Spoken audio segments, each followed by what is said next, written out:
notre Rédempteur, nous les humains. Notre prêt, le Seigneur Jésus. Lorsqu'il a mis l'épreuve, il est reste silencieux. Celui-ci silencieux n'a pas dit un mot.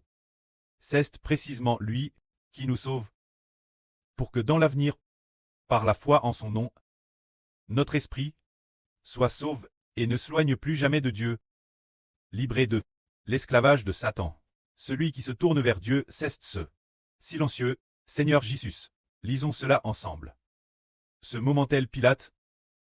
Beaucoup de gens accusaient notre Seigneur Jésus. Alors, Pilate a demandé notre Seigneur, en disant, il témoigne et t'accuse de tant de choses.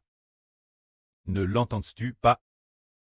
Ce moment tel, bien que Pilate ait dit cela, notre Seigneur, et reste tout de Madame silencieux, sans dire un seul mot. Ce moment tel, cela a rendu Pilate, TRS surpris. Normalement, quand on dit « Toi, tu as commis beaucoup de PHS », cette personne devrait se justifier en disant « Je n'ai pas pch, je n'ai pas pch ». Elle devrait dire toutes sortes de choses pour se défendre. Mais le Seigneur Jésus n'a pas dit un seul mot pour se défendre, pas une seule parole de défense. Ainsi, c'est précisément accompli. La parole du prophète Saé. Le prophète Saé a dit « Nous tous, nous étions comme des brebis errantes, chacun suivant sa propre voie. Et l'Éternel a fait retomber sur lui l'iniquité de nous tous. Il a tout pris sur lui. Il a été maltrait. Il a accepté de souffrir. Il a enduré la douleur, sans ouvrir la bouche, semblable à un agneau, qu'on mène la boucherie. Il n'a pas ouvert la bouche, comme une brebis muette devant ceux qui la tondent. Il est resté silencieux. Il a été hart, jugue et mis mort, parmi ceux de sa nation, qui auraient pensé qu'il serait retranché de la terre des vivants. Frappe, cause des péchasses de mon peuple. C'est précisément lui, comme un agneau mène la boucherie. Jésus reste silencieux, qui est le Rédempteur de l'humanité. Il n'avait commis aucune action mauvaise, mais il a été condamné mort, subissant toutes sortes d'épreuves, sans dire un seul mot, parce que il savait qu'il n'avait pas besoin de se défendre de, car sa mort était selon la volonté de Dieu. Dieu voulait qu'il porte les PHS du peuple de Dieu, afin que les PHS de toute l'humanité soient plaqués sur lui. Mais toute l'humanité, de quel pch s'agit-il? Tous les traits humains, comme des brebis gares, suivaient chacun leur propre voie. Tous s'étaient détournés de Dieu. C'est le pch de toute l'humanité.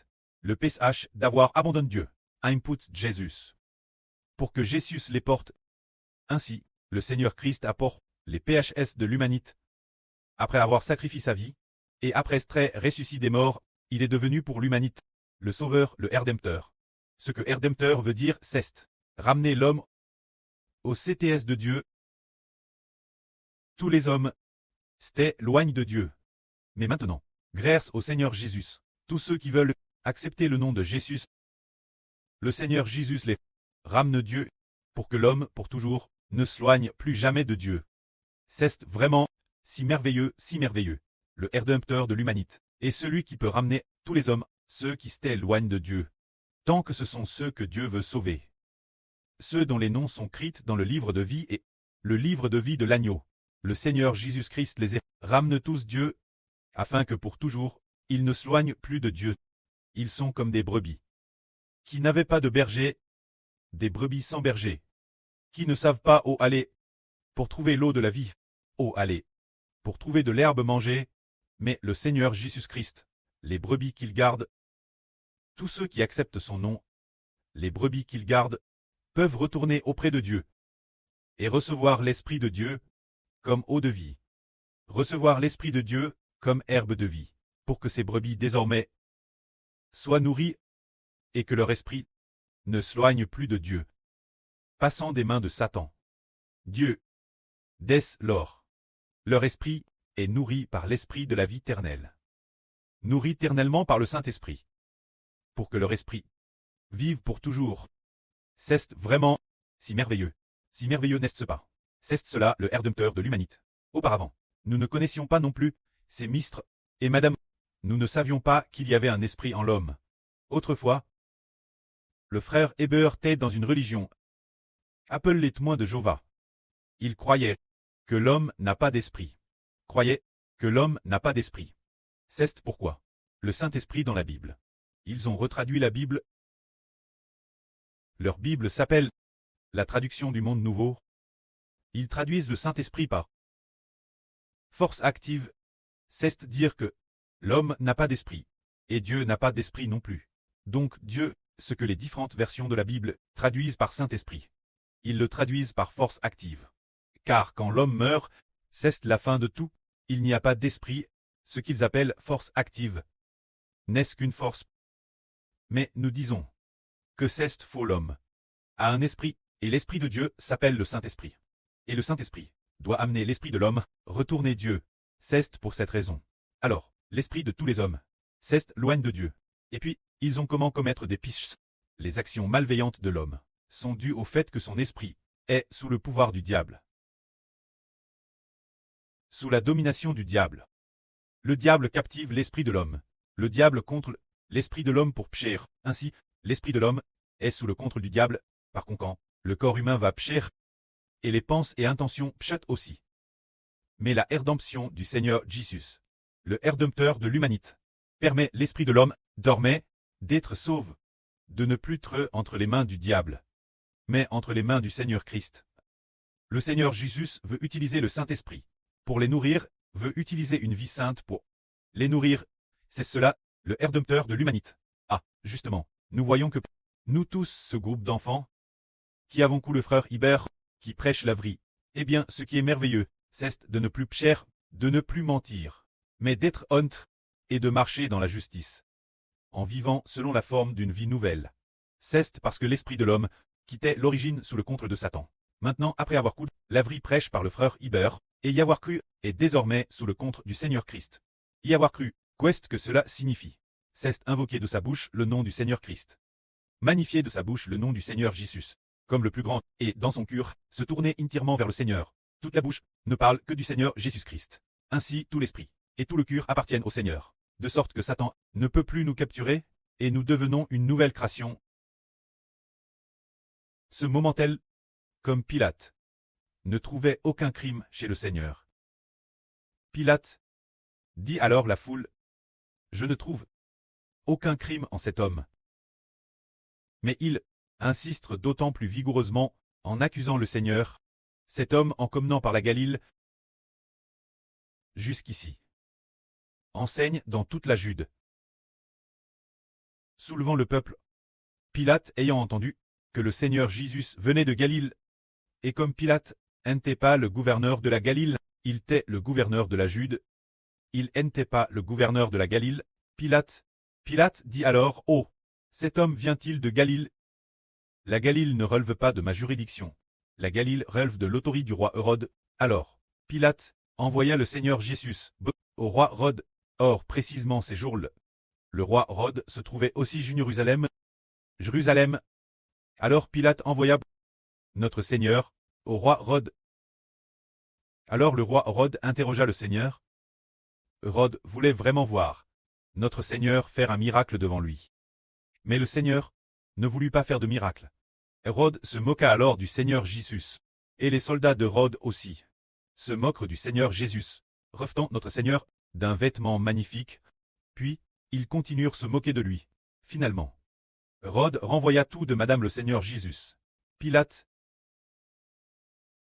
Ce moment-là, Pilate dit devant la foule, « Cet homme que vous avez amené devant moi, vous l'accusez d'exciter le peuple la révolte. Mais je l'ai interrogé, et je n'ai trouvé en lui aucun des crimes dont vous l'accusez. Il en va de Madame pour Hérode, car Hérode la renvoie. Ici, chez moi, il est donc clair que cet homme n'a rien fait qui mérite la mort. Je vais donc le faire ch'tier. » Puis le relcher, c'est dire que Pilate, en interrogeant le Seigneur devant la foule, constata aussi que le Seigneur Jésus n'avait commis aucune rébellion. Et Hérode constata également que notre Seigneur Jésus n'avait commis aucune rébellion. Alors, le roi Hérode, alors, le gouverneur Pilate, décida. J'ai l'intention devant vous de le faire fouetter, puis de vous le relcher Alors Pilate décida de faire fouetter le Seigneur Jésus. Chaque fête de la Pâque, Pilate avait pour coutume, selon la tradition des Juifs, de leur relâcher un prisonnier. Ce moment-là, il y avait un homme, un meurtrier, nommé Barabbas, qui, lors d'un vol, avait tué quelqu'un. Alors, Pilate dit à la foule, « Je ne trouve aucun crime en Jésus. Mais vous avez cette coutume que chaque paix que je vous relâche un criminel. Voulez-vous donc que je vous relâche Jésus, le roi des Juifs, pour vous? » Alors cette foule de Juifs crièrent, « Ne relâche pas cet homme. » Mais Barabbas, ils dirent ainsi, qu'il ne voulait pas libérer notre Seigneur Jésus, mais qu'il voulait libérer ce meurtrier de Barabbas. De cet événement, nous pouvons voir que les Juifs étaient digés remplis de PHS, digés pécheurs, tel point qu'ils préféreraient libérer un meurtrier plutôt que de libérer le juste Seigneur Jésus. Pourquoi ne voulait-il pas libérer le Seigneur Jésus? Parce que le Seigneur Jésus est juste, alors qu'eux sont mauvais, et les actions du Seigneur Jésus les mettaient dans l'embarras. Parce qu'ils voulaient faire le mal. Mais les actions justes du Seigneur Jésus les rendaient dans leur esprit mal l'aise. Alors ils dirent qu'ils ne voulaient pas libérer le Seigneur. Ils ne voulaient plus se repentir non plus. Ils ne voulaient pas se tourner vers la justice. C'est pour cette raison que c'est accompli. La prophétie biblique disant est d'abolir l'ancienne alliance et d'établir une nouvelle alliance, car le peuple de l'ancienne alliance PRF ferait faire le mal, PRF ferait libérer un meurtrier, plutôt que de libérer un homme juste. Alors pourquoi le peuple de l'ancienne alliance est-il ainsi? Quel genre d'alliance est l'ancienne alliance? Pour qu'il continue faire le mal sans vouloir se tourner vers Dieu. En fait, l'ancienne alliance, elle a été celle avec des buffles et des moutons. Les buffles et les moutons ne peuvent pas être le rédempteur de l'humanité. L'esprit de l'homme, les buffles et les moutons ne peuvent pas le racheter. Ils ne peuvent pas non plus sauver l'homme. Ils ne peuvent pas sauver l'homme de la main de Satan. C'est pourquoi l'ancienne alliance a été abolie. L'ancienne alliance utilisait des buffles et des moutons comme rédempteur de l'humanité. C'est-à-dire faire l'expiation avec des buffles et des moutons. Faire alliance avec des buffles et des moutons. En tuant des buffles et des moutons, et en utilisant leur sang pour faire alliance. Mais une fois que les buffles et les moutons sont morts, ils ne peuvent pas ressusciter. Et de plus, ils ne peuvent pas traiter le sauveur de l'humanité. Ainsi, puisque l'ancienne alliance était comme cela, elle a été abolie. Alors le Seigneur Jésus-Christ, l'alliance qu'il a établie, l'a été par le sang précieux du Seigneur Christ. Une alliance établie, en versant le sang du Seigneur, le Seigneur a alors su se porter garant avec sa propre vie. Garant de quoi? Garant que toute l'humanité, tous ceux que le Seigneur Christ a rachetés, ne s'éloigneraient plus de Dieu, car le Seigneur Jésus c'est personnellement port garant de sa vie. Alors le précleste a dit, très bien, tu acceptes de donner ta vie en garantie. Ceux qui sont dans ton livre de vie de l'agneau et le livre de vie ne me quitteront pas. Alors je ferai de toi une alliance en que toute l'humanité cause de toi. Ne m'abandonne plus. Ainsi le Seigneur Jésus a donné sa vie, et ensuite, il est ressuscité des morts. Il a dit, ces personnes, c'est par mon sang que l'alliance est établie. Elles ne quitteront plus jamais Dieu. Ces personnes, celles dont les noms sont écrits dans le livre de vie de l'agneau. Et dans le livre de vie, sont toutes mes enfants, et aussi mes fils, les enfants d'Hbr.